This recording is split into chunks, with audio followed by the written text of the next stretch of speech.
Hello, my name is Per Huttner. I'm an artist, a Swedish artist, and the director of the international network Vision Forum. I've been engaged in international exchanges with artists from virtually all the different continents on the planet for over 30 years. I'm currently in Alexandria. I'm very happy to be so, and which of course you find in northern Egypt. And so I'm reading this manifesto for the future Swedish artists, but also for Egyptian artists. And this is of particular importance since we've seen how Egyptian artists have lost a lot of their freedoms and their possibility to create and to show their work. So this message goes out to them as well, to the Swedes. As Quadrennalen stipulates, the arts are under a strong political threat of being limited, curbed, controlled across the entire globe, which of course includes the European Union. I believe very profoundly that there is a lot of hope in art. Art has always been a great inspiration and always a great source for joy and for future hope.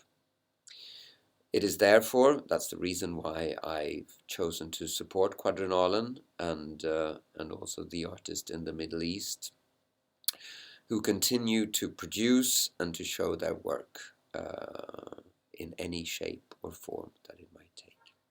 So I will now read my own version of the manifesto. So number 1, let art speak for art. Matters of art must be addressed in the language of art. Only art speaks for art, all other voices speak about art. To speak about art, to speak about something often means that one has ulterior motives. 2. Art is essential for society. Art has probably existed as long as mankind. The artistic expressions of a society constitute a proof that a society exists and that the inhabitants of that society thrive. Number 3. Free artistic expression is essential for a free, open, and democratic society. Free artistic expression is the epitome of freedom of expression of the people. Article 19, Universal Declaration of Human Rights, the 10th of December 1948 in Paris. To claim free artistic expression is to claim freedom of expression for the people. When art's voices are silenced, the people will soon suffer. When books are burned, that is only the beginning. More voices of art should be heard. The more diverse voices that can be heard within art, the more vibrant and important art becomes, along with the society, of course, where it exists. Art, like science, philosophy, and democracy, is about allowing different and contradictory voices to be heard. Conflict, opposing point of view, is often creative. Contradictory voices should not be silenced. They should be heard. Number 5. The art world has always been united in its belief in art. Although artists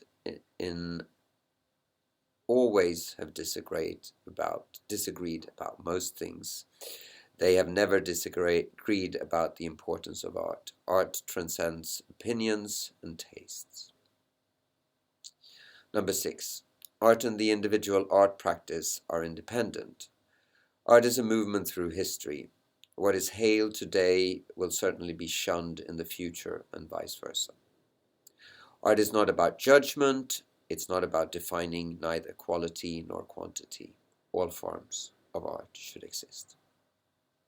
It doesn't mean that we have to appreciate them, but they should exist. Number 7. Art is freedom with responsibility. Politics are by default reductionists and prone to gross oversimplifications.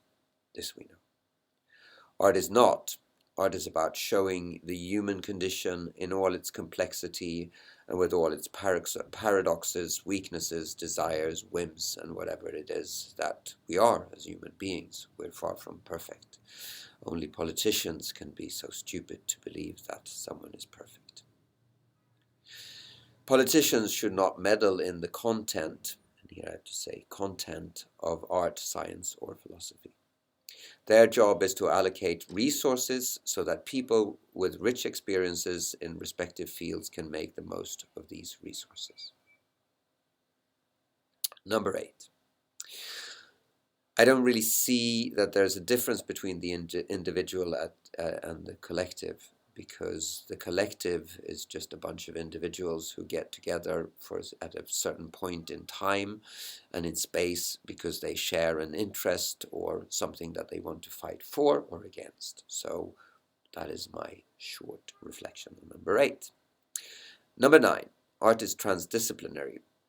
The belief in art is shared across all art disciplines. The interdisciplinary also needs to include dialogues with non-art practices. This enriches everyone's practice and leads to important results. This doesn't mean that it contradicts the freedom of the arts. Quite the opposite. It allows art to exist and coexist in a diverse society in dialogues with other players in society.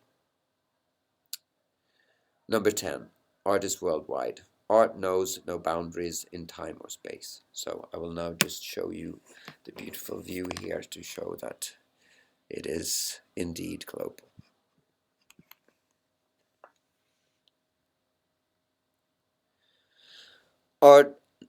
Number 11.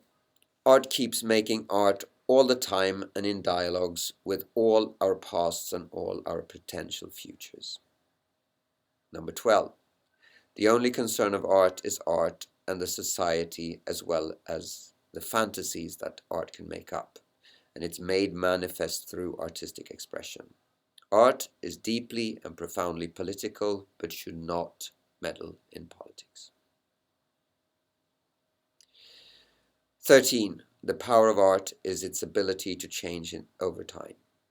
The pen, which is mightier than the sword, is and must always remain free to write, draw, choreograph, compose, and as well as all the future expressions that we don't know what they are or will be. Thank you for taking the time, and I hope to see you soon.